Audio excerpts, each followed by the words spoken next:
আমরা TikTok, Facebook, social মিডিয়ায় গর্ব করে বলি আমরা পৃথিবীতে 200 কোটি মুসলমান। নানা বিষয়ে আমরা নানান ধরনের মন্তব্য করি।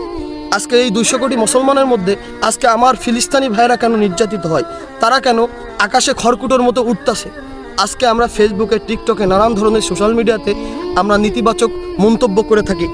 এইগুলা করে কি ফিলিস্তিনি ভাইদের কোনো উপকার হচ্ছে?